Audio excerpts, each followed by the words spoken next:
Hello, everyone, and welcome to this episode, or at least outing event, this live event of Grounded, the regenerative podcast. In this event, I'm waiting on Stu. He was in the lobby, but he might not be in at the moment, so I'll just go solo for now, and then hopefully he joins in. There he is. How you doing, Stu? Good, thanks. Good, thanks, Kyle. Sorry about that. My camera wouldn't switch back on. Okay, no worries. Thought you took a snooze. So today's episode is the regenerative transition, successes, setbacks, and stories from UK farmers. I'm very excited about this particular evening because I think this is it's something that needs to happen more often. I think it's farmers telling their story, the good, the bad, and the ugly. And I really think that's one of the best ways that we're going to make progress in this regenerative space. So I just want to say that if there are any questions, please put them in the chat for you, those of you in the audience, and we'll try and come to as many as we can along the way. And so without further ado, unless Stu has something pertinent to add, maybe we could just introduce our first farmer and you can give us a little detail about yourself, your family, your farm, and your regenerative journey so far. So, Graham, do you want to kick us off? Yes, yeah, I'm Graham Rutherford, farm in central Northumberland with my brother Michael and my father George. We've been organic since 2005, got 875 acres, all grass now, 1,500 ewes, all wool shedding. And in the last 5 years, we've gone into suckler cows as well, and we've built that up to having 100 predominantly Aberdeen Angus suckler cows now. And then as a diversification on the side, we also have 12,000 organic laying hens. Excellent. Thank you very much for that, Graham. Next up, let's go with Sean and Clean. Thanks, Kyle. Yes, so Sian Lleon, we started farming back in 2013 on a 40-acre National Trust tenancy. Since then, in 2018, we moved home to my family farm. So we're third generation here. Lleon's always worked on dairy farms until we came here. And then, I've had a off-farm career, but back home on the farm now since 5 years. We've got 3 young children, which take up a lot of our time as well. So fortunate when we came back to farm, we had complete freedom over the operational side of the farm, which meant we became very cost conscious early on.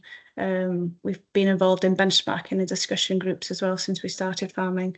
Just helped us understand true costs and where the efficiencies could be made. So Moluccan is exposed upland farm. It's about 1,500 feet to the top, 1,000 feet here at the farmyard. Mix of soils, peat and clay. Very little shelter here. Over the last few years, we've been planting woodland and hedgerows just to build a bit more resilience against the weather and just improve the environments for the livestock and hopefully keep stock out for longer, reduce our wintering costs. We've got stabiliser cattle and Welsh Telebont ewes. We're stabiliser multipliers. So last few years we've been focused on breeding cattle that generally perform off the grass, producing breeding stock for a low input grass-based system. We just want them to do well wherever they go onto other farms. Do a lot of performance recording. It's quite central to how we work. Record a lot of data and use it as a tool really to make breeding decisions. And then over the last 4 to 5 years, we've been moving towards more of a low input system, regen type system. Really since the fertilizer prices went up, we just thought, how can we protect ourselves a bit more from these prices going up? That's when that shift made us kind of focus on improving the grazing management, extending rest periods, and just improving the genetics of the cattle. So moving on, I think priorities for us is just to keep putting the selection pressure on the cattle, getting them to perform, and then identify those that don't suit our system. And then in turn, hopefully that will kind of improve our soils. Excellent. Thank you very much. A lot of questions come out of that, so we'll be back to you soon. And last but not least, Amy. Hiya. Yeah, so I'm the imposter here because I'm not a farmer, sadly, but I am a farmer's daughter, if that counts, from North Yorkshire. Mum of two little boys, husband Sean, who's a vet, who actually went to school with Sean. It's a very small, very small world. I've spent 20 years in the industry working with farmers in knowledge exchange. So I suppose working with farmers that are wanting to make change and trying to make change. Worked for HDB for a long time, was head of engagement there. And then latterly in summer left HDB to set up my own business, which is Empower Ag. It's fancier than it sounds because it's just me on my own, but basically the crux of that business is very much around human behavior change, all the skills that you need to just be a human, good conversations, good relationships, managing conflict, all that kind of thing that we see across the industry in family farms particularly. So I now run a course called GRIP, Goals, Reality, Insights and Planning, which is all that people stuff, which we don't like to talk about, but is just instrumental to change on every single farm. Trying to implement a few bits and pieces at home on the home farm. It's easier said than done, which I'm sure we'll hear about later on. But yeah, that's me in a nutshell. Thank you very much, Amy. Yeah, you're right. I mean, we don't talk about it enough, do we? The social skills and the personal issues involved in farming. You know, I grew up on a family farm myself, and I've personally seen how important it is for communication skills between family members. I mean, it is just paramount to the functioning of a farm. So I'll be really interested to hear more about that GRIP and the Empower Ag. So Graham, let me start with you. What incentivized or caused this spark and catalyzed your change in your farming system? Yeah, I think we had a lot of change to make when I first came the family farm. So when I first came onto the farm, it was all arable. But we were never really, I think my father would admit now, we were never really an arable farm, or quite sort of clay loams. My grandfather would have had the farm as a traditional Northumbrian farm with grass and livestock in. My dad, as an awful lot of people around here did, and I'm sure countrywide in the 70s and early 80s, ploughed the farm up, put it into all arable. And I think he probably found over sort of 5, 6, 7, 8 years with a lack of organic matter, that the farm really suffered from being ploughed every year. We had a lot of compaction, a lot of issues with the soils, and I think that culminated in really financial pressure as well, poor harvests. So when I came back onto the farm, we were keen to get some livestock back into the mix. So we started off doing that, but probably putting grass into that arable rotation, so we would still be ploughing that back out after a few years. But I just don't think it was enough. I think the farm needed something a little bit more radical. We had no satisfaction in what we were doing. I think we'd look out the back window of the tractor when we were ploughing. The soil structure was so poor, it was just obvious that there was something wrong. But I think going back to when I was at agricultural college, we maybe didn't we were told about the biological factors at play so much. We would put the NP and K on, we would attack problems with sprays, but something just didn't feel right, and it certainly didn't suit the farm, and I don't think it suited the people that were working on the farm either. So, we kind of muddled through the 90s, not doing very well financially. Myself and Michael worked off the farm a lot. We were shearing sheep through the summer. We were planting hedges for a guy up at Rothbury through the winter. We ended up having a little marquee business, just anything to try and make the farm survive, but without putting any financial pressure on the farm. And I think things probably started to change in 2005, so it's 20 years ago now. We decided there was an opportunity to go organic. So we took that opportunity. It wasn't because I wanted to be an organic farmer. We just saw the money was there. I think we thought, well, if we can get a hold of that conversion payment, use that money to put grass back in, put the fences put the fences right and just push for a more livestock system. And that seemed like the right thing to do, and it's what myself and Michael wanted to do. So that was, you know, it was just that real feeling that, crikey, this farm's struggling, and if we don't do something, we're not going to be here much longer. So when you first brought those livestock in, Graham, how did you manage them? What was your sort of first steps, and how have you progressed? How far have you gone to now, sort of thing? Have you moved things on since then? How have we moved on since then? Yeah. First steps, grass back in, but still with an arable rotation. We introduced outdoor pigs fairly quickly to add to the cash flow. So we did that for nearly 20 years. So we were sheep, pigs and arable. That's where we were to start with on the organic system. We were still had an awful lot of machinery. We needed that for for feeding the pigs outside, for bedding.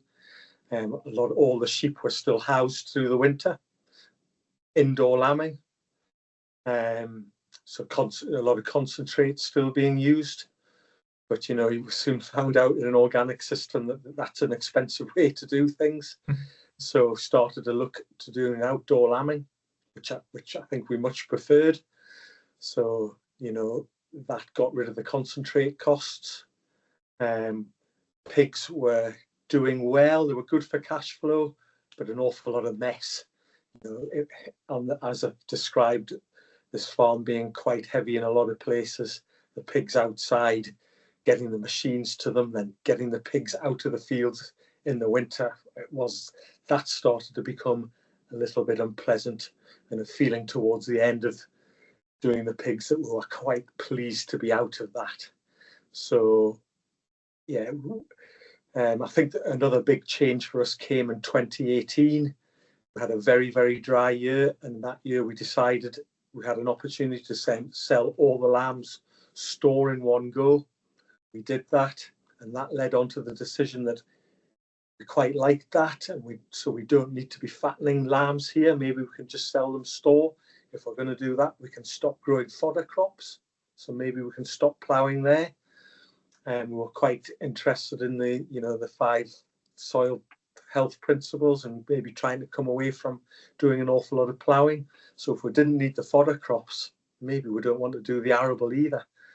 So that was a decision we made. Let's just simplify everything.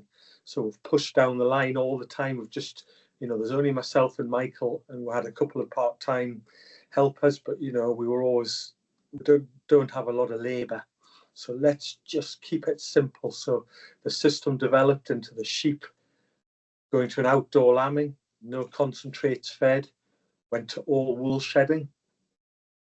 Eventually cast the pigs off, stopped doing the arable, sold as much gear as possible, then decided we want to balance up the sheep and the cattle, because, you know, that old saying, there's no, you know, one sheep's biggest enemy is another sheep. We felt quite heavy on that side, so decided we would like to bring cattle into the system, which has made things an awful lot easier. As we go into the winter, we're selling the fat stock off, allowing a bit more space for the sheep that we have. And we've always, in the winter, liked to paddock or defer graze the sheep. And so we do that. The cattle, cows, still coming in to a large extent, but last year we got half of the cows out onto a deferred bale grazing. We're trying our best to try and now develop a system where the cows will go outside in the winter as well. And as the sheep numbers get a little bit less, that's going to get easier as well. At the minute, we don't feel that we can have all the sheep out and all the cattle out. So all the sheep are out, the cattle have been in, but less sheep. Hopefully that is going to create space for the cattle to get out as well. So maybe eventually, if all things going well, we might be able to outwinter everything. But we are lucky enough that we have got sheds. We haven't built any sheds, but the farms do have sheds. So in horrible spells of weather, we can bring things in if we want to. I know the environment's obviously very different down in the Wales, so we'll maybe jump over them when we're talking about sheds like that, we have an awful lot more, an awful lot of high rainfall where you guys are. Do you want to talk a little bit about your system in terms of how do you manage that inside, sort of bringing stuff in? How do you try and keep stuff out as long as possible? You know, I know you touched on it before, but let's sort of dig into that a little bit more if we can. Yeah, it's we've tried keeping animals out. We've kept the wrong class of animal out and paid the consequences for it. Really, we tried to keep in-calf heifers outside, but they're still growing. So we calve them at 2 years old, really. So it was a bit too much of an ask for them, really. They were still growing and keeping them outside, and so this year we've had more empty than we usually trying to do that. But I think we've extended our grazing season by a good 2 months, 2.5. It depends on the season, really. Just we're quite lucky here. We've got a quarry on farm, like our own little quarry, really. So we've been making like spur tracks so we can get to fields, and spending a lot on infrastructure, really, so that we don't have to go back over the same ground twice and travel over fields to get to ground. That putting a lot of tracks and that in, really, which has been vital, really, to extend that grazing season, really. And has that impacted on your purchased feed? Oh, massively, yeah. There's none of the females get any concentrate at all now, really. We wean in October, well, at the end of October, really. So they came in yesterday or the day before, just the heifers that just before the storm. Felt a bit sorry for them outside. They looked a bit cold. So yeah, they don't get anything, but we have grown a bit of red clover silage just when they do come in. They do keep growing, really, to so that we can still bull them at 14 months, really. We don't really want to stop doing that because I think that's essential for us to stay in profit, really. Well, I know when I was down in Wales visiting a lot of you farmers, there was a real strong contingent of forage-based rearing. You know, that sort of system that you guys are all pushing is for these animals outside on forage as long as possible. And it was really good to hear from a lot of different farmers who are in very, very different environments at times that you're all pushing towards the same goal, and it's all obviously benefiting the environment, but it also stems from that financial impetus to do that as well. So there's a real good contingent down there. If anyone's listening and gets the chance to go down to visit these Welsh farmers doing a job down there, there's a real good clique of farmers down there doing real good things with the stabilizer cattle down there. I've come across. So, if you get the chance, go down, because Cleon and Sean are right in the middle of all that there as well, which is good. So it was really good to see. Have you found that your forage production levels have fallen? Are you still making as much silage? I know we discussed this before in private, but it'd be interesting just to see how you're going on that front as well. Yeah, we used to do on the 110 acres of first cuts, and then about 70, 80 second cuts. So we've cut the second cuts out altogether now, really, and we're about 100 acres of first cuts. We did do 20, well, no, 15 acres of second cuts because of the season, like because it was really dry early on and cold. Our first cut was down, and we deferred enough, really, so we just put it in the bank, if you know what I mean. I was trying to do it without cutting stock as well. Really, yeah, that's the trouble. Really cut stock down as probably we should. So yeah, we still want it just in case. But yeah, I think year on year we'll kind of decrease it. And it's just having that confidence, really, to trust and that deferred. We deferred and try and graze, strip graze the ewes through deferred, really, and yeah, it's just everyone's telling you need Swedes and have these blocks and everything else. It's just having the confidence to, or one, to keep the grass for that pre-lambing rotation, which is essential really to have that quality for 6 weeks before lambing, and have the discipline not to graze it first, graze it this time of year really, and then yeah, trust in the grass that'll keep them really well, and to invest in the genetics really to find the animals that do on that, because we have found there's a lot that do fall off on the system, but there's a lot that do on it as well really, so it's finding them. Focusing on those ones that can keep up with the selection pressure as well, the other ones sort of fall by the wayside. And I think that's fantastic, and I think that's why that foragery and sort of stuff's going really well down there. You've touched on it a little bit there in terms of the dynamics have shifted a little bit. I just wondered sort of how that initial shift was received. I know you had sort of free rein to do what you wanted, but obviously with being a third generation farm, there was obviously a little bit of a back catalogue of how things were done historically. So I just wondered how the family sort of bought into the changes over time. Yeah, to be fair, that's been supportive, hasn't it? To think that the way he used to farm was all production and high input. But no, he gets it. To be fair, doesn't he? He gets the cost side of it. Yeah, and it helps that we've started to go into profit as well. So it's hard to argue when when that happens. Yeah, it doesn't look as nice. Don't get me wrong. Like the fields don't look as nice and lush and green, and the animals. Yeah, it's not as doesn't look as nice, but at the end of the day, we're here to make money, really. So that doesn't look as nice from the conventional eye, or doesn't look as nice generally. No. When you're next door to dairy farmers as well, it makes it look worse. Well, you just have to have a thick skin when there's that sort of stuff going on, isn't it? I think there's a lot to be said for that as well, in this thick skin, that maybe we don't have to conform to what everyone else is doing a lot of the time. Graham, how did you find the whole movements? It's fine, because I think, as I described, really, I think my dad was pretty disillusioned with agriculture by, through the 90s. He went off and did a few other things as well. So he was quite keen for myself and Michael to come in and do what we wanted to do.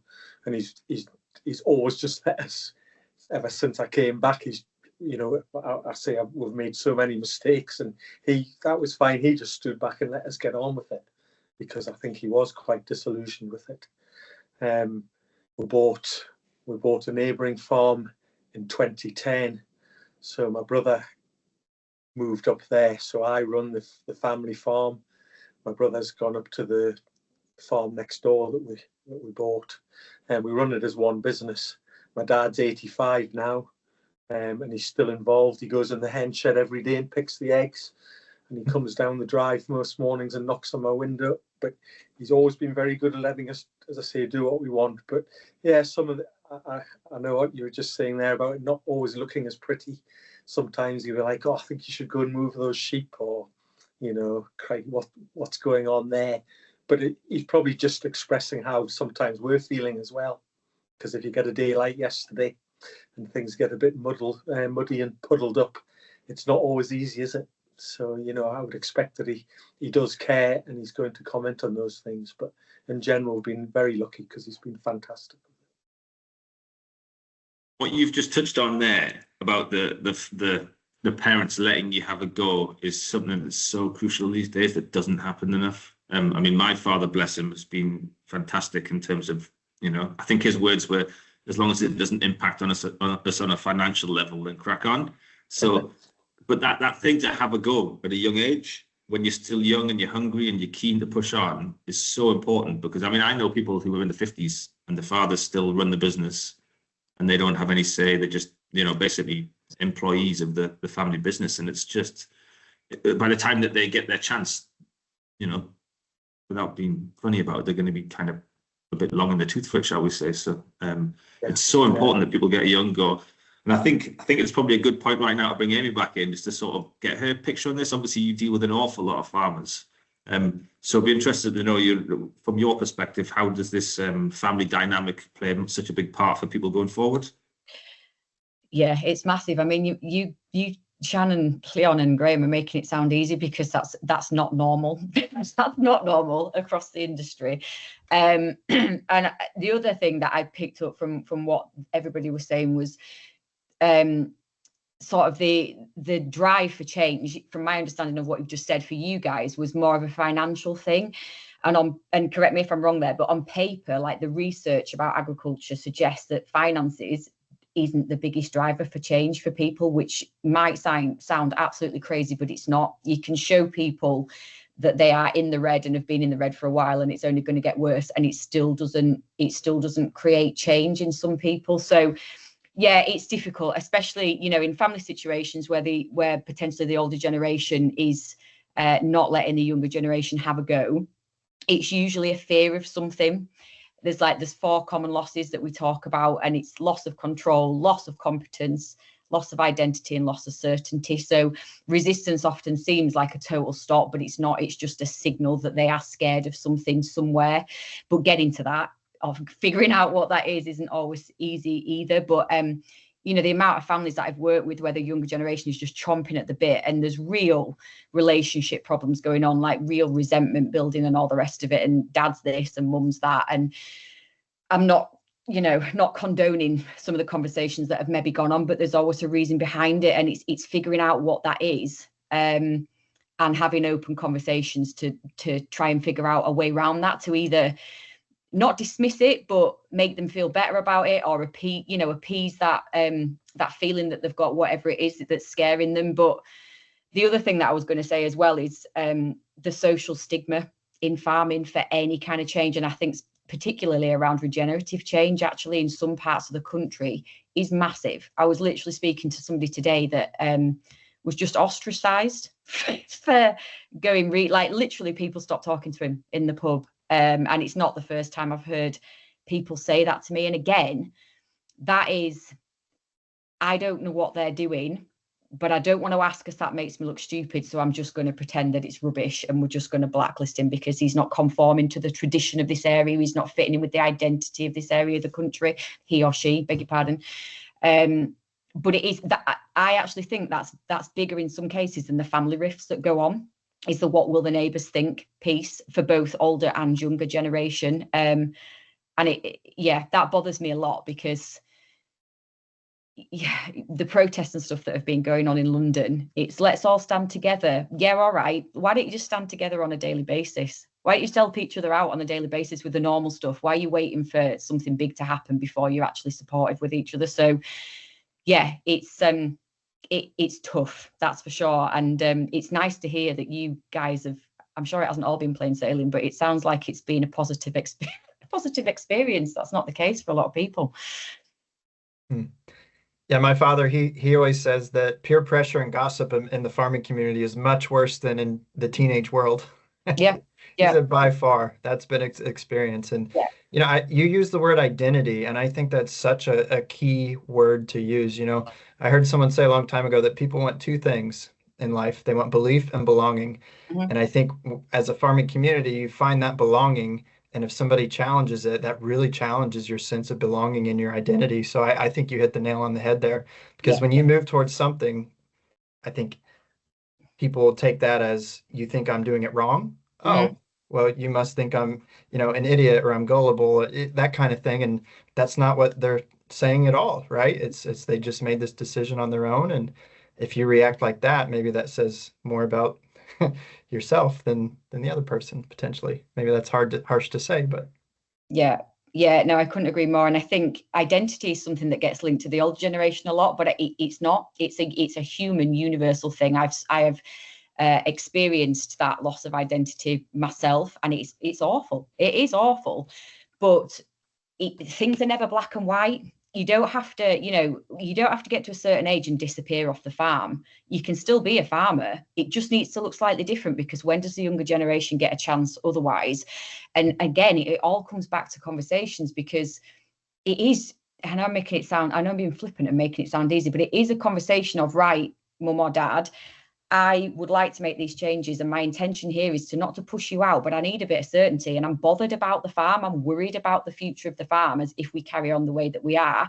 So I appreciate that you want to stay on the farm and be involved, but what does that look like? How is that going to look different, and what are you happy with? I think especially in succession or like big change things like this, people feel like they're being pushed away, and that's not a pleasant feeling, but it is just getting your words right. It's all about conversations and getting them right, which is hard.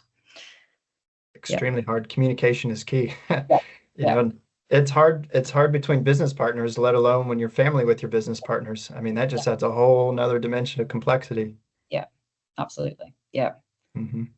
I think it was quite useful for me having my brother's just 4 years younger than me, and we probably have quite similar ideas.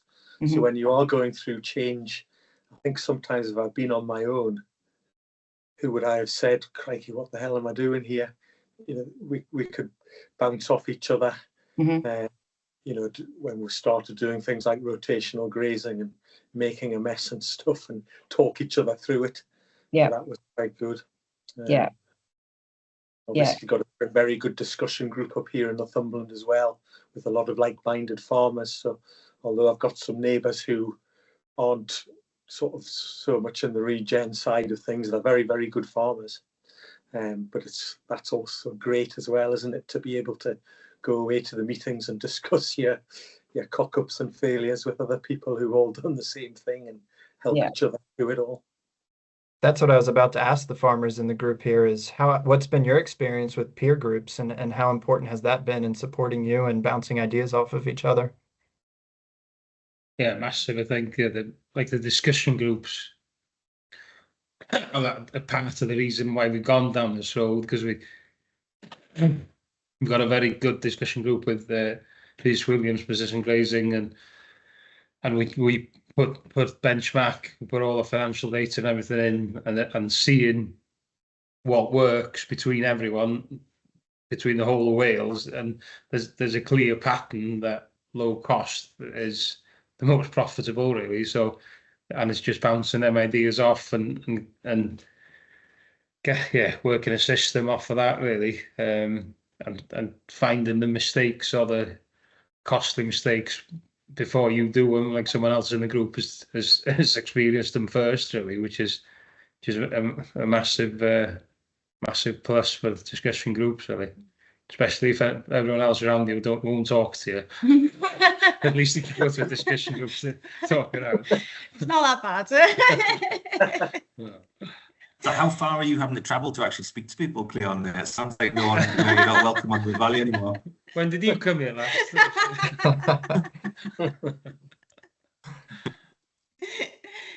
Stu, are you part of a peer group, or 2 or 3 or 4? I'm a part of many groups on WhatsApp and stuff, and I think it's when you find people who are like-minded who are chatting with you, and I have a little group with some pals in the local area, which is very, very handy to drop stuff into, and if nothing else, just to chew the fat over certain things, isn't it? And sometimes I think that it's not even so much about sharing, it's just about knowing that someone's trying to do the same thing as you a lot of the time, and that gives you a little bit of confidence that, hey, look, whether we get it right or wrong, we're going to learn something, and I'll be able to share it with someone else, or they'll tell me something, and next year I'll get it better, and just keep telling yourself next year it'll be all right. So and it will, because every year is incremental gains, and we know, as we talk about, the soil health, soil repair takes an awful long time. So it's just that slow, steady burn that every gain's a win. And I know I've shoehorned that in a little bit, but actually it leads us on slightly into my next question in terms of, everybody has a different win. And I think that's something that farmers maybe need to get their heads around, is that what works for me might not work for someone else. If I get through till February with cattle outside, that might not be viable down in Wales on a very heavy, high organic matter, high peat soils. You know, there's a very different win there for everyone. So it's just a case of what's our win? Let's figure that out. And then how do we build a business model around that?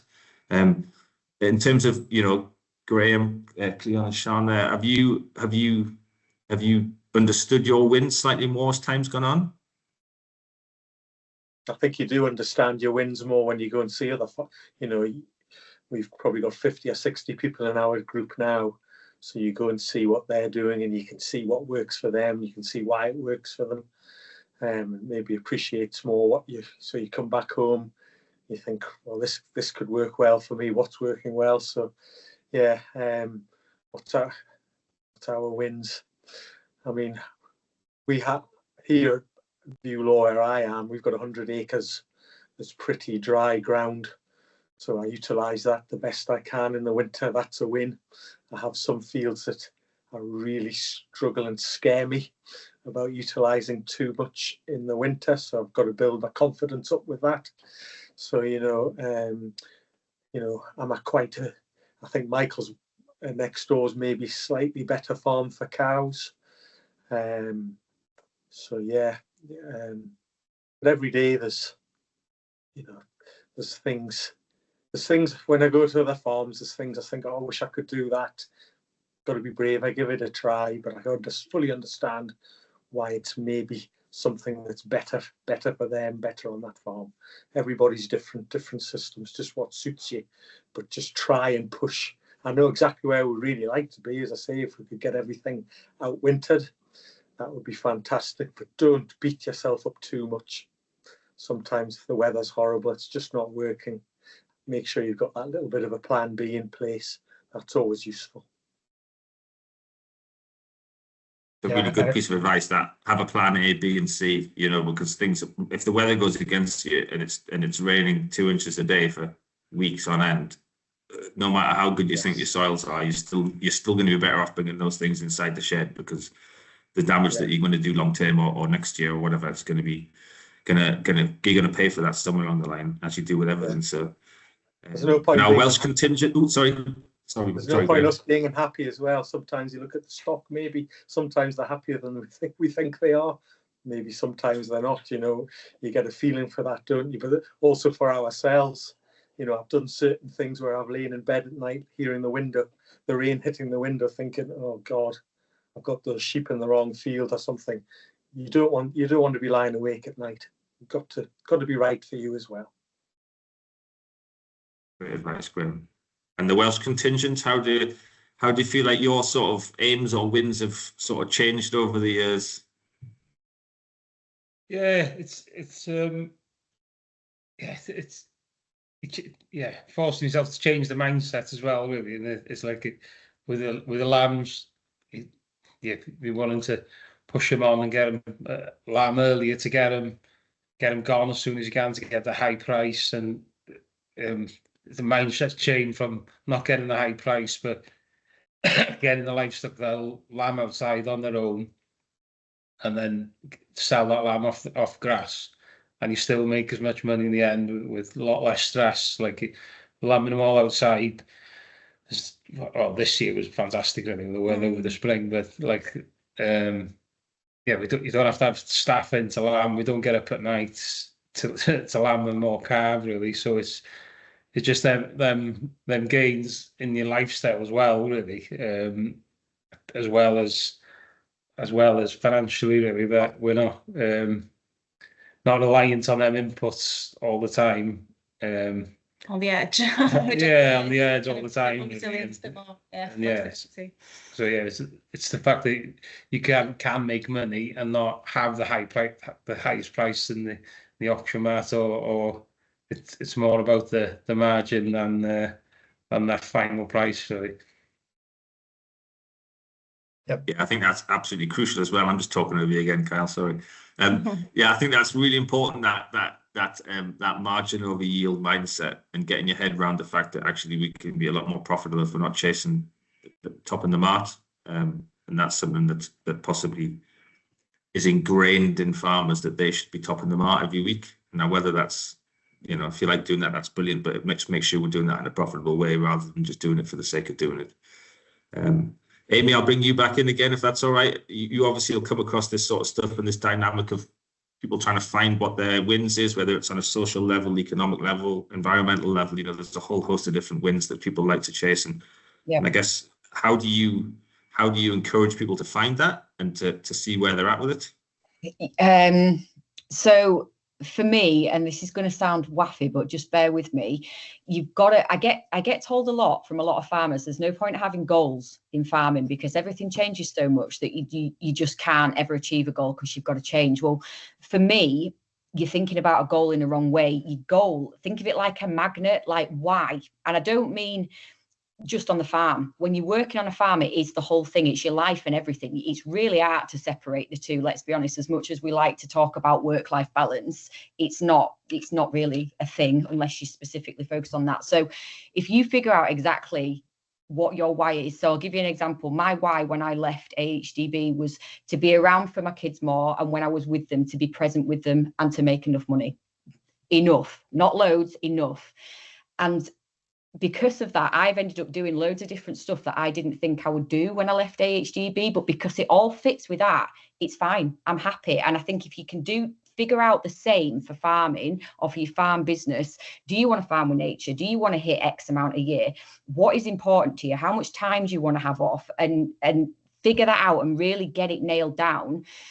When stuff happens and you have to be adaptable and you have to change for whatever reason, it's fine. It doesn't take the same the mental energy that it would if you were fixed on a certain really specific thing, if that makes any sense. So that's certainly what I talk about when we do grip. We score every aspect of our life. Where are you now? Why is it like that? And where do you want to get to? And then it's trying to, in the best possible way, it's trying to dim down the mental that we've got, because nobody feels in control in the industry. It's hard work, let's be honest. But actually, if you know where you're going, it just takes a little bit of that mental pressure off, and you can adapt a lot more easily. I know people, when I was at AHDB, that did the Roots to Resilience course, it was exactly the same. They took the time away from the farm because it is hard to do it when you sat on a tractor or on a quad or whatever. You can't think about it. You've got to step back and have a real think. And then you can go home and make a start and bring everybody else with you. But I think just for so long in the industry, people have just been like, head down, get on with it, haven't they? And haven't thought really, or they've just done what they think they should be doing for the government. And actually, now is the time. Like, farm the way that you want to farm. Do it your way. Don't let anybody else dictate that to you, because that's going to cause a whole host of mental problems. Because it can be done. It can be done profitably, as these guys have shown as well. That autonomy definitely needs to come back into the industry somehow. And I heard someone say recently, the quickest way to fail as a business, let's say a farm, is to not make a plan. The second quickest way is to follow that plan. Yeah, and I thought that was a pretty funny way to put it, because if you follow it too rigidly, you're toast, right? Yeah. But you gotta do some planning, like you said. You gotta have some vision and goal that you're moving towards. You can't just be aimless. No, and actually doing that sort of planning as a family is a really good way to get. It's amazing when I've done it with families, you'll stick everybody's thoughts up on the walls and people will just sit there with their mouths open, because 9 times out of 10, everybody's aiming for the same thing. But that's the first time they've realised that, because they've spent the last God knows how many years arguing over it, saying the same thing, but not realising they're saying the same thing. So it's actually a really good exercise to do if you can get people on board, just to get everybody on the same page, realise that everybody's trying to pull as a team, but figure out the direction that you're pulling in. Mm-hmm. Mm-hmm. And I think it's important to say right now, in my opinion, farming is very difficult. One of my goals in my working career is to make farming seem like the intellectual career that it is. Because you think about all the things that a farmer has to take into account to be successful. Oh my gosh, it's every subject in school that we took: chemistry, biology, finance, economics. You got to be a good mechanic. You got to be good with your communication, your everything, like everything you can imagine. So I always say, farming isn't rocket science. It's way more difficult than that. So we don't want to sit here and say, just pull yourself up by your bootstraps and make, like, there is some of that, just make the decision and do it. But also, like, this stuff is really, really difficult, to understand and how to do it. And I think that's why the peer groups is so important, so you can learn from other people's experiences. But two, for anybody on this webinar that, is kind of still in that beginning phase, take it step by step. It doesn't have to be 100% of the farm overnight, right? Just do a little bit that'll keep you up you'll be able to fall asleep at night. Take a little bit, in the back where nobody can see if that's what you're comfortable with, and make a little change and talk to your family about it. Talk about the why you're doing it. And maybe that's the perfect first step for year one. It doesn't have to be this big, huge, monumental change. We watch the Gabe Browns and the documentaries where everybody, they're already at let's say the finish line, even though there is no such thing. And that can be intimidating. But, if you're in that first stage, just take the first step. That is so important, and you start to see those wins build up. And yeah, like in Stu's case, you were given the arable side, I believe. Is that right? And so you made your changes, and then your family saw the improvements, and then everybody kind of came on board as we all saw, hey, this isn't crazy. There's actually something to this. Given the arable side and then changed it to try and get rid of the arable side. That was kind of how I did it, Kyle. So yeah. There you go. There you go. So, well, I just want to read a couple comments here before too many of them pile up. Graham, Rachel asked, are you growing any feed for the livestock other than your hay and silage, barley or beans or similar? No, just hay and silage. It's all we've fed to the cattle and sheep in recent years up until now, because with the dry summer we've had, we haven't made enough. And then I did buy a little bit of hay in, and it's analysed absolutely dreadful. So we've had to buy in some beans to lift the protein on that. But it doesn't match. Just as I say, we like to keep things simple, so we're not growing any fodder crops, any beans or any protein, anything like that. All grass. We'll get the sheep out 3 to 4 weeks before lambing, so they're getting the nutritional benefit from the grass. The cows are either out or they're on silage when they start calving inside, straight out onto grass. Get some minerals there. Maybe some lick buckets if needed, but yeah, no concentrates fed. But just have felt a little bit caught out this week with that. Just very surprised at how awful the hay was that we were giving the cows. And just a little reminder, especially when I'm going back sort of 15, 20 years when we used to have all the sheep inside before lambing. I mean, that was a real point where we would make mistakes. You'd get caught out. Stock on grass, isn't it? As we all know, it's easy because they get so much of they get the nutritional needs from the grass, and I think it makes things easy. And then when you try and complicate the system by giving them forage, especially if you don't know, if you haven't analysed it, and you're adding this and that, I've killed plenty sheep in a shed the fortnight, 3 weeks up to lambing before, just by getting that wrong. So it's quite nice not to have that situation going on because the stock are outside. Thank you, Graham, and thank you, Rachel. Martin commented, James Rebanks also writes about resentment and adverse criticism from his neighbors. Yeah, absolutely. And then Jane commented, and Lee Schofield. So yeah, it's a common issue that many of us face for sure.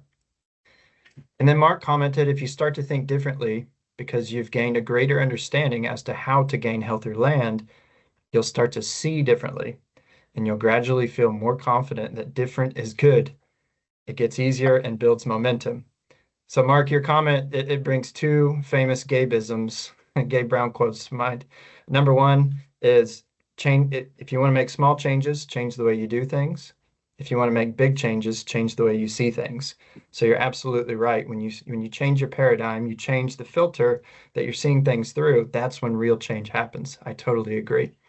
And then the second one was, he always says, people laughed at me because I was different. I laugh at them because everybody's all the same. So I always thought those two stuck with me, and we're pretty cutesy. So lastly, Anna commented, adaptive farm planning is more of a learning by doing circular feedback plan, more effective for biological systems-based farming. Traditional plans are linear and brittle. I very much agree. Yep. Fail to plan to fail, but you got to be adaptive with that plan for sure. So Stu, if you don't mind, I had a question for the group now. Let's talk about mistakes, what everybody loves to talk about, right? In your transition journey, Stu, let's start with you. Let's ease into it with one of our hosts here. I'm going to throw you under the bus first. What is one mistake that you would caution someone in the beginning of the journey that's in the audience or listens to this to hopefully not make? You can warn them against. Oh, Kyle, did not expect that. Okay. Bring the hammer. I was just sitting here casually listening to these guys, not really paying attention to you there, Kyle, as well. So you caught me on the hop.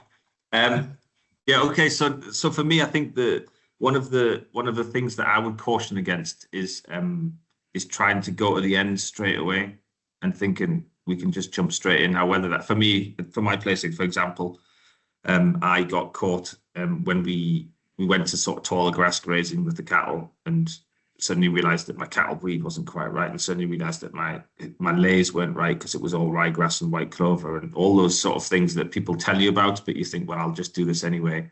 And then you realize that there's a whole host of mistakes that we made, and actually when you dig into it, that a lot of other people made before me. And if I'd maybe done slightly more research and a bit more reading about it, and maybe been slightly less headstrong and listened to a few more people, I wouldn't have had to make those mistakes myself as well. There's a whole host of stuff out there now, especially now. There's information forevermore that we can spend a little bit of time reading up on. So we shouldn't have to fall foul to some of these things that maybe we did 10 years ago. There's a lot more information out there. So do your due diligence. Don't try and get to the start straight away. Spend an awful lot of time figuring out, like we sort of said before, is what's your win in your context.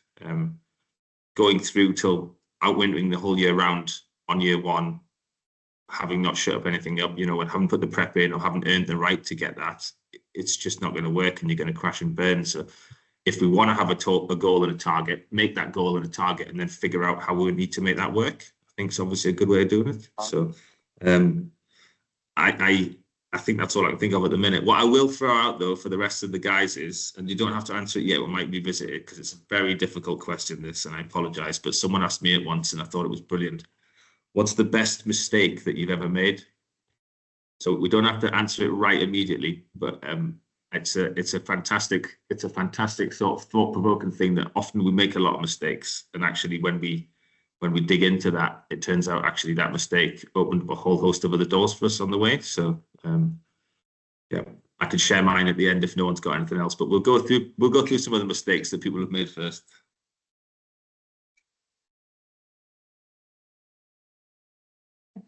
Yeah.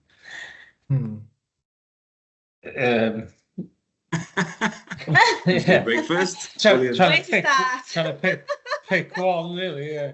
I think. Go on, Graham. Graham can lead us because. Oh, sorry. Go on. Yeah. I mean, I made lots of big and little mistakes. I mean, what would I say? I think for us at the minute, still stocking rate. So we haven't got the stocking rate right yet. I think we've been too heavily stocked, and then so I think going back to what you're saying, Stuart, about taking your time, you have to take your time, you have to build your confidence up, but we've probably carried too much stock at times. So when we've been rotationally grazing, made a mess too quickly. We've had to maybe buy a bit of fodder in here and there. Yeah, I think we're still going through having the confidence to just get to where the farm wants to be, with that balance of sheep and cattle, the correct stocking rate that might make the whole system work, but then having the confidence to think, is that going to be the most profitable point as well? I hope it is. As you know, Stuart, we've done a bit of work around the maximum sustainable output. I suppose that's where we're trying to get to, maximize everything on everything on the farm without buying lots of corrective variable costs in. I think a lot of that is to do with having the right stocking rate. But I do understand, I wouldn't say to anybody to suddenly rush and get rid of, 200 sheep and 50 cows, you maybe just have to feel your way on that journey a bit.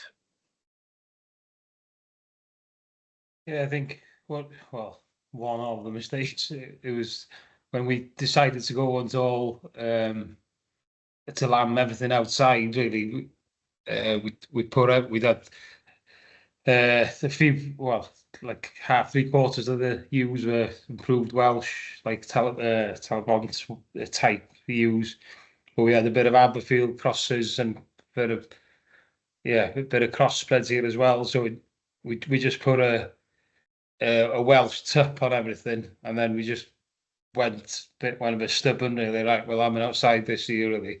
And 2 years ago, it was not the year to do it, and it was just horrendous. And all the Welsh ones were coping well with it, really. I remember one night it was just absolutely horrendous storm, and I think we lost about 90 lambs, really, and it was all off the crossbred ewes. Well, should have had plan B ready, really, and had them sorted out into a field on their own and brought them in, really, save being so bloody stubborn and right, well, I'm outside and that's it. I'm doing it.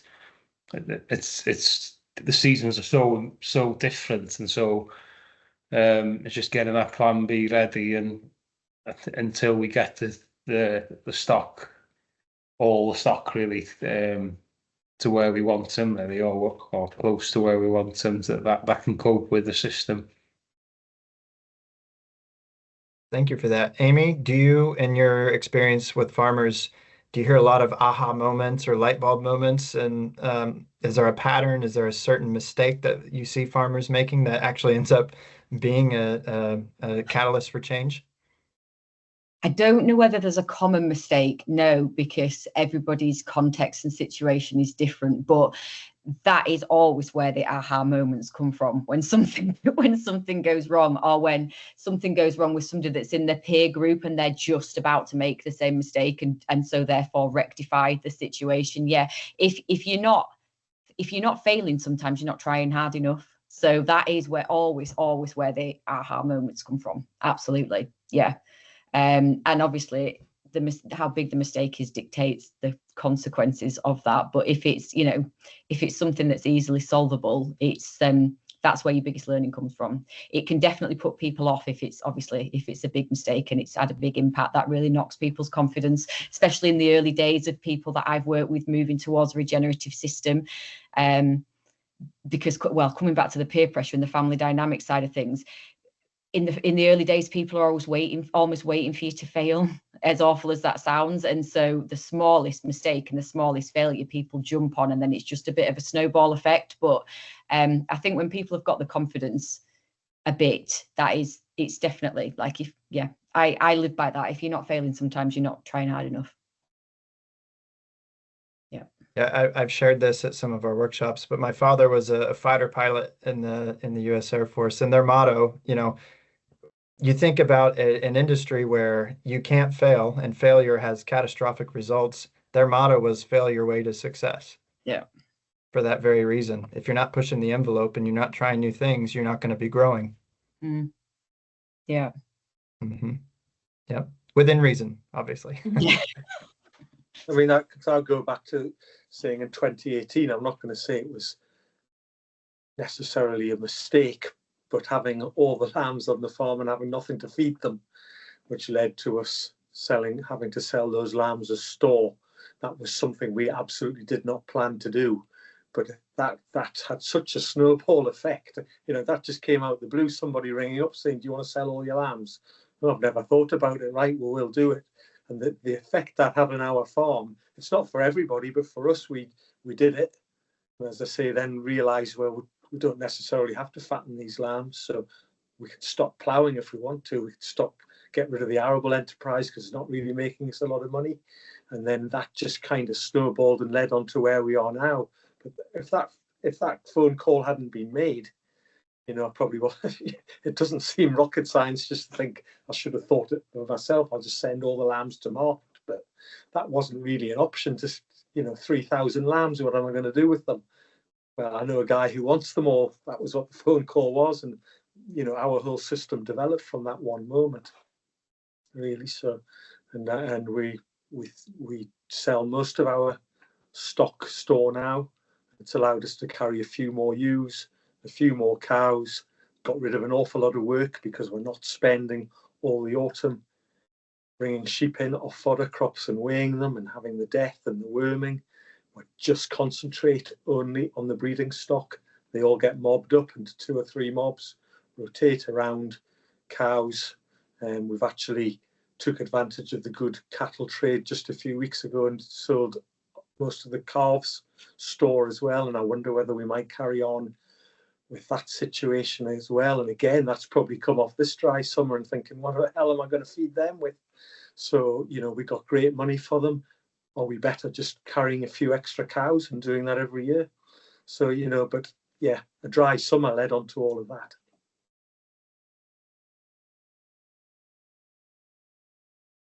John and Cleon, anything to add to that? Any wonderful mistake that you want to share with us that actually led to some good results? It's a very random question, I know, I apologise, but yeah, no, it's about the same as Graham, really. It's like learn to farm your own postcode, really, isn't it? Like we were, it was like fashionable within the stabilizers to everyone do the bull beef, really, and then like going on to the discussion groups and putting all the costs and everything in and seeing that we're just not making any money on it. We can't grow the grain ourselves, really. We were buying everything in. The sale, feed sales fellow was coming into the yard was Range Rover selling us it, and it was like, well, we're not making any money on it, so we might as well sell them stores, really. And 5 years ago we swapped to that, and that's been a game changer, really, because we got more forage for the cows, we got more shed space, everything else does better because they're gone, and it's get the right system to suit your postcode in a way, really, that I'm trying to just keep up and do everything what everyone else is doing, but just because they are, that's the like that's the footprint type thing. But it's if it's not profitable, it's not worth doing in a way, really. And there's lots of people out there, isn't there, who are really good at finishing store stock, who want them definitely to do it, who that's their farming system. So, you know, and other people are great at, you know, rearing and finishing them. It's just what suits you. But we've not had any trouble finding people who really want, you know, who want to buy the calves and the lambs, and take them on, and do a good job of them. Got to remember, you've done a lot of hard work there as well. The breeding to that point is the hard bit, you know, and someone takes the easy job, and that's why there's an awful lot of people who want to take that easy roll on. You know, they'll buy them because they've missed out on the hard stuff, and it puts you in a really strong position being that breeding set. That breeding man who's actually, or person, sorry, who's actually done all the hard work, but then can reap the rewards of that now, because I feel like the prices are starting to reflect better on those men who've taken those risks, or those people who've taken those risks. So it's a really good sort of place to be. What you've just touched on there as well about people trying to do everything. When I spent a bit of time in New Zealand when I was younger, and I remember being over there talking to a New Zealander who'd just been in the UK, and he was saying what a great time he'd had and how he loved it, and it resonated really well with him from back home and stuff. And I said, so what did you make a farm? And he said, it's very similar. It's all good. He said, except everyone in the UK seems to think that they're really good at everything. He said, everyone wants to be the best at everything. When he said in New Zealand, we know what we're good at and we stick to what we're good at, rather than thinking that we're going to master everything. We've got men who breed and men who finish, and everyone takes the turn and everyone gets the money out of it. But in the UK, he said everyone wanted to just be everything. And he's, you know, to him, it was the detriment of the business a lot of the time. But I think that was really stuck with me, that, you know, do you want to be the best or jack of all trades, or do you want to be really good at something? And that's kind of what I try and do in my business, is really focus in on that, to sort of hammer that home, I think. Within that as well, I've got written down here a bit of enterprise costings. Both of you two farmers within the groups have sort of hammered home that you do a bit of benchmarking, you do a lot of costings and stuff like that. I'm not actually asking you a question here. I'm going to go back to Amy. Amy, in terms of people who are swinging in to make some sort of changes and stuff, how important or how much do you sort of hammer home that people have to understand their business to be able to then make decisions based on what they should and shouldn't be trying to change to? Yeah, you can't do it without that, can you? If you don't understand where you are now financially, then how can you make any change or even think about making any changes at all? But I actually think that's a sticking point for a lot of people. I think we in general terms have quite a big financial illiteracy problem in the industry. I think it really scares people. They'll send their books off to the accountants every year and just get that report back, and that's as good as it gets. They wouldn't be able to do enterprise gross margins now. All I say to those people is, if I can learn how to do it, anybody can, because it's not my bag. And you have to learn. You cannot. How the hell can you run a business in this day and age without knowing your financials? You just can't. So I do actually think that is a sticking point to people even considering what to do go forward, because they don't know where they are now financially. Yeah. And that's something that the Dallas Mount Roots to Resilience course really teaches it, isn't it? Yeah, it is. Yeah, the Ranching for Profit course that they've been doing there. Yeah, it is. But in a really simple way. Like it isn't difficult. But you do have to learn how to do it. You do have to learn how to do it, and you have to split stuff out, and you have to be honest with yourself as well. And I don't know whether that's a byproduct of BPS. You know, farms have been profitable, haven't they, for quite a while. So is that a byproduct of that? I don't know, but yeah, it definitely is. It definitely is a problem. It's amazing how many farmers I've worked with, and I can't remember who said about topping the market. That's the first thing that they say, and then you say, you know, so what was your profit on that? No idea what it's cost them to get that animal there. So yeah, it is a problem. Is that I just don't know how you can even think about moving forward if you don't know where you are currently. Mm-hmm. Yeah. Most of us are so busy. Yeah, we'll get some else to you then, though. There are people and that's what you were saying, Kyle, about having to know having so many different skills in farming. I agree to that to some extent, but actually, Stuart almost contradicted you in saying, do you want to be a jack of all trades or the master of you know, a few? And actually, there are so many brilliant people in the industry that you could outsource that to. And yes, I know it costs money, but spend your energy in the best way. What's the best use of your time? And that's another thing Dallas talks about, the £100 an hour jobs versus the £10 an hour jobs. Like, there are a lot of people that can help you if it is not your thing, or you really don't want to do it, or you don't have time, whatever. I don't see that as an excuse personally. You've got to know your numbers. You have to. Mm-hmm. Yeah. We're very lucky with our benchmarking, because we have a group, we meet once a year, and all the figures are shown and people own it and discuss it, and you can pick their brains on why they're doing well. You know, I mean, I think if we looked at the HDB figures going back, we should never have gone into cows, because, you know, they've looked pretty horrendous, haven't they? But then you can go to the group and see, well, you're doing a good job. What are you doing? Why are you doing it? And that's been brilliant as well, just for us going into the suckler cows to realize about when they're calving and the breed they have, and, you know, forage-based systems and tight calving patterns, all the things that can lead on to a profitable enterprise, and speaking to those people who are actually doing it, and they've got the figures up on the screen. So that's been brilliant for us.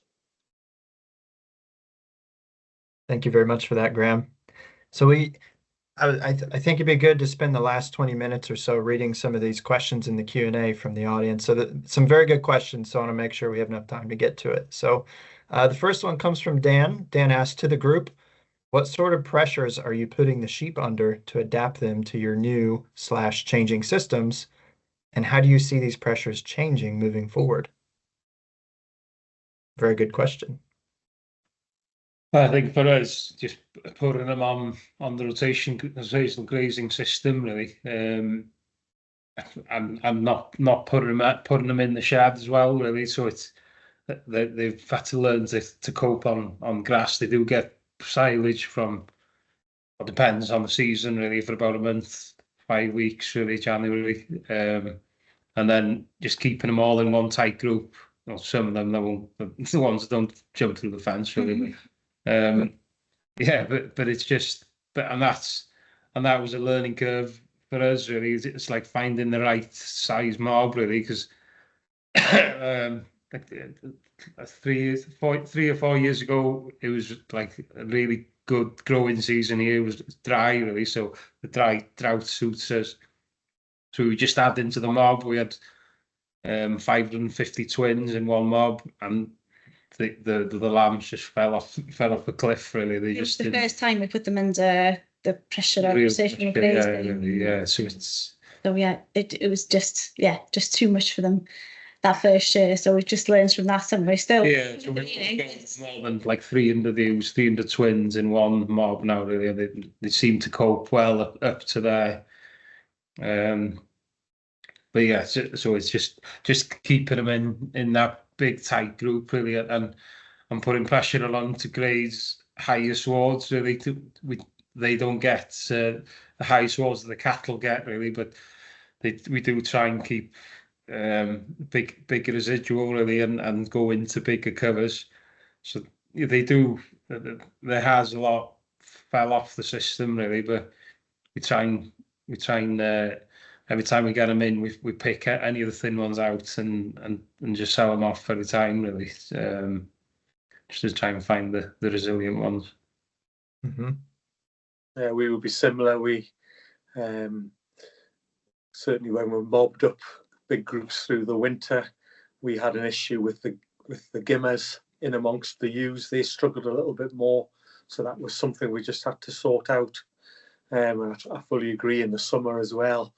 You know, you don't want to get your mob sizes so big that the lambs suffer. You know, that constant mismothering if they're being moved all the time. You just need to be careful not to overdo that. Yeah, fully agree. Thank you very much. Yeah, observation is key. They'll tell you who fits the system and who doesn't. Yes. So can I just jump in there very briefly, if you don't mind? So just to both of you again, is this just for people who might be listening thinking, look, I want to put selection pressures on there, but how am I going to make sure that we don't completely collapse and drop off a cliff? Are you guys, just for clarity, really, you're talking about handling them sort of every now and then, just to make sure that we know exactly how these sheep are performing? Yeah. Well, for us, we're really keen on body condition scoring them. Body condition scoring, well, every time every time they come in, every time we dose in, well, we don't really dose the ewes, really, but if we want to vaccinate them or something, we put them through a combi clamp, set it up on AgriWeb, and then we'll put a condition score on them, and just make sure that the system's easy to do it, really, and to put a terminal mark or something on the thin ones, on the ones that don't cope with the system, so you don't miss them for next time. Put a notch in the ear or whatever. Really, it's been a massive, massive driver for us to get that ewe that we want, really, to get the lame ones and anything that's falling back, really, get them out the system. Yeah, we're the same as well. I like the sheep to keep a good condition all year round, and that comes back to what we're saying about stocking rate as well, not overdoing it, getting that correct stocking rate, make sure there was the best you can, that there's good grass ahead of them, supplementing them with a bit of silage or hay if needed, but definitely fully agree on that condition scoring. Thank you very much, guys. Next one comes from Anna. She asks, what are your markets in general? Global supply chains, or do you have local markets? Well, we've been organic since 2005, but it's still really, the cattle are being sold through Dunbeer or Dovecote Park into the supermarkets, or store, and the lambs are being stored or into Dunbeer. So although we would love to have more of a local market, really nearly all the stock just goes into the supermarket system. Mm-hmm. Yeah, we're the same with the lambs, aren't we? It tastes the difference, Dunbeer, and because we do a lot of extra stuff like carbon footprinting and stuff, that we get a bonus for them. Stores the same ABP. Yeah, we were the same this year as Graham. Really, we thought of selling off the stalls, selling everything in stalls early on, we tried to load early, but yeah, they weren't quite big enough really at that time, really. So it's getting the right buyer for them. We definitely think of, if we had the right buyer, we'd sell them all earlier to concentrate on getting enough deferred for the ewes and concentrating on the breeding ewes really. But it's yeah, and the cattle we sell them store to the same buyer for the last 4 or 5 years. Yeah, so the market and everything else goes through the stabilizer cattle company as breeding stock usually. Great. Thank you very much for that. And then Jack has a very, very good question that I think we really need to get to. He says, for the people that have stopped using fertilizer, are there any tips on how to manage the land without it? I'm currently in the mindset of it's an expense that I'm not sure I get the best results from, but nervous to cut it out completely, especially on the silage ground. Does anybody want to give some words of wisdom for Jack? We haven't used any fertilizer for 20 years. So obviously a good clover content, as you can imagine, in the pastures. Rotational grazing, if done correctly, is definitely helping us grow more grass. We're lucky because we have the poultry enterprise that we do have some hen muck. We have a certain amount of cattle muck as well, which we might target. We have our own small fertilizer muck spreader because we have the hen shed. So we tend to go in behind the paddocks when we move the sheep or the cattle on and put a bit of muck on there. But I do understand for a lot of people that wouldn't have that muck. But certainly from what I've seen on our stocking rates that we're running, you know, we haven't missed the fertilizer. So we've just stopped it on the grazing ground. Still was a little on the silage ground. We haven't been that brave yet to stop it completely. Well, we tried to go to folio 1 year, which is because we're on a like a exposed hill. We had to leave to get a good cover for the folio, and then we couldn't get on because it was too much wind. So it just felt like you'd missed like 4 or 5 weeks.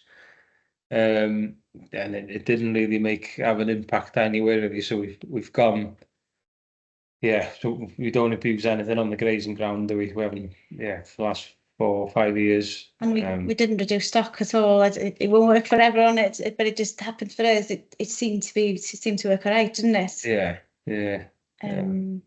Yeah, it's definitely a thing we're looking into, finding a way of not using it. The trouble we have, because a lot of the ground's peaty, we struggle to get the ideal scenario would be to get silage on different parts of the farm, really, on the graze ground, and mix it up a bit more. But it's getting machinery and that onto the land. It just, because we're a reclaimed mountain, really, there's so much drains and the ground that just machinery's gone so big and everything now, they just bugger the field up, really. So it's yeah, that's the challenge we got, really. But it's definitely something we want to look into. But as you would probably say, Kyle, I mean, when you came here, you were on. I mean, we're obviously putting a lot of stock onto small areas on a daily basis. So we might have 500, 600, 700 sheep on an acre. Certainly Michael has at Blackpool at the minute. He's rotating around, and so you're getting quite a lot of muck concentrated on a small area. So that's helping that situation as well as the rotational grazing, allowing the muck to be dropped and then the rest period. So, you know, we're getting better results growing grass that way than we ever were by putting a bag of nitrogen on. Yep, that's a really good point. So there's research out there that shows if you're moving your stock every day, a square meter on your farm will get a manure paddy, and on average once a year. Whereas in a set stock situation, this research found actually that square meter, it might take up to 27 years for it to find to get manure laid on it. So, the manure and the urine, it can kind of pile up in different places where the animals are congregating if you let them, is the point. So what you're saying is if we're grouping them and we're moving them and then we're exposing the whole piece of land to that manure and urine and all the nutrients within those, yeah, that's going to fall on the land more evenly than if we're set stocked, right? So that's a really good point. And then point number two is we're swimming in nitrogen. So I often say the best way to fertilize your soil with nitrogen is to aggregate it, is to open it up, allow for that macropore space for air to get in during the high pressure and then breathe out during the low pressures. And actually, we're going to get a lot of those, whether you have the legumes, the clovers, get that nitrogen air in there and exposed, or the free living nitrogen fixers, get that air in your soil, and you're going to have a huge flush of nitrogen to the system. And then number three is bigger roots. So if we can graze in such a way to have deeper rooting systems, I've seen some soil tests that show enormous amounts of nutrition deeper in the soil profile. So Stu and I have two colleagues in Canada, and they did a soil test down to about 4.5 meters, and they found an enormous amount of nutrition, even deep down at that level. So the deeper we can have our roots go by our grazing systems, the more access you're going to have to that nutrition, and you're going to be feeding more biology at depth, and then that's just going to result in more forage moving forward. So all of those factors in the way we graze can really mitigate or at least reduce the need for fertilizer over time, definitely. And, for anybody starting out, and if you're a little scared to pull the plug, I'd say number one, that kind of tells us if our system's balanced on a knife's edge, maybe we need to think about the system we're running, if we can even drop the rates a little bit. But number two, in my experience, looking at soil tests and working on farms, just try 10%. And in many, if not most cases, I don't think there'd be a difference other than you're saving 10% of your money. So just try 10% on a small area and observe. That would be my number one thing. Try it on a small area and observe and learn from it. Stu, do you have anything on that? How did you start to reduce fertilizer rates? Oh, I don't think that's a story that's gonna paint a good picture of me, Kyle. So maybe we shouldn't tell that. I just stopped putting it on quietly and didn't tell anyone.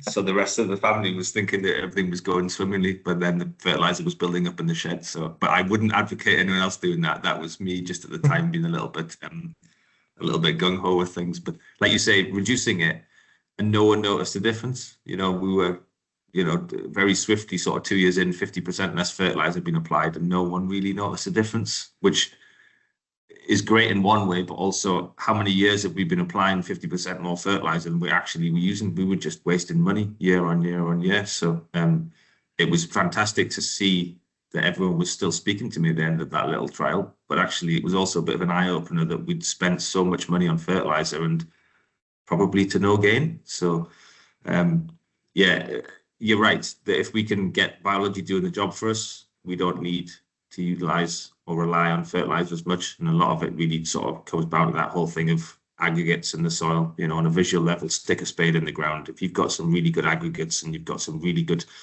biology and some smells in that soil that suggest to us that biology is actually functioning at depth as well, then we probably can realistically be really quite comfortable that we can reduce fertilizer use because we know that biology is there to back us up. If we've got a very, very short 1 inch of roots and very little biological activity going on there, we really need to be sort of cautious with that and know that maybe we need to be slightly more careful in what we're doing.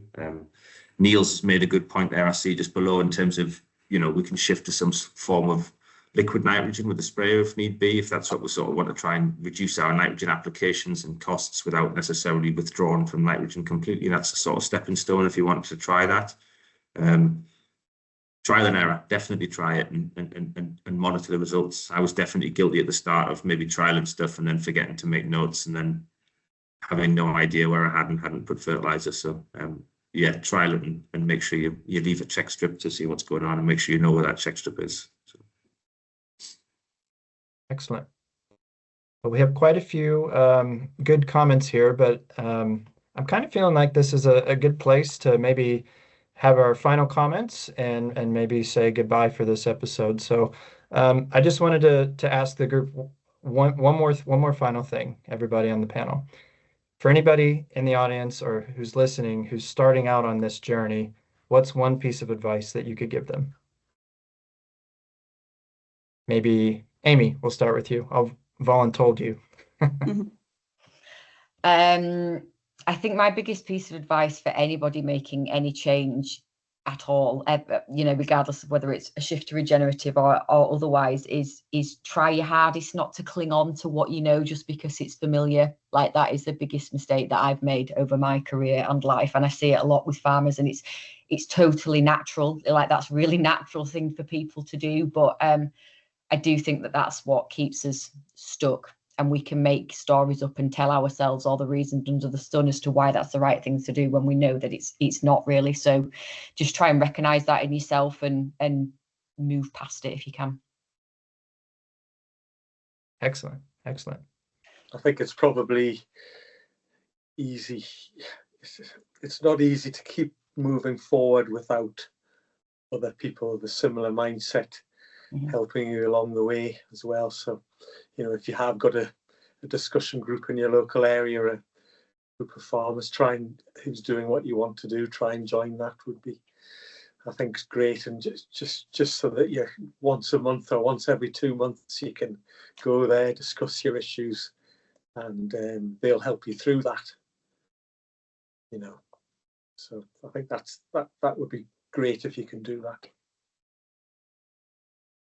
Yeah, I think it's like Kyle said before. It's just try starting just on a field or just, because like when we started, we just started with like 30 acres and just started with grazing and just instantly got addicted to it. You see how much more grass you grow and how much more stock you can keep on the land, and you just see improvements, and it just keep going, and it just snowballs on from that. You can't go back to stock after once you've started, really. So just start small, and then it's bound to improve from there, really.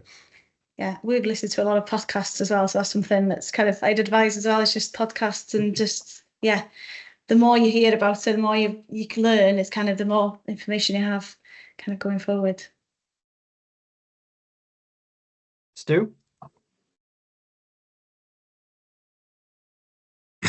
I think those guys have made a great job of that. I don't want to try and jump onto that. I think they've made a good job. I don't think I need to add anything to that. Just, well done, guys. Thoroughly enjoyed having you on. I think you've been really good, fantastic guests. So thank you for coming on.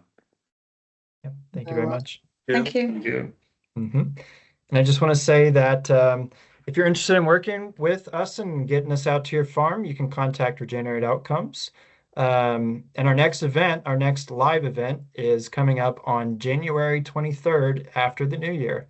We're going to be talking about tools for transformation, everything you need to know about machinery and equipment in regenerative agriculture. So it's a topic that, in my opinion, doesn't get talked about enough, but it is extremely important. So we've got some good guests, so make sure to tune in for that. So I just want to wish everyone a Merry Christmas, a Happy New Year, and thanks for coming, and thanks so much to our guests again.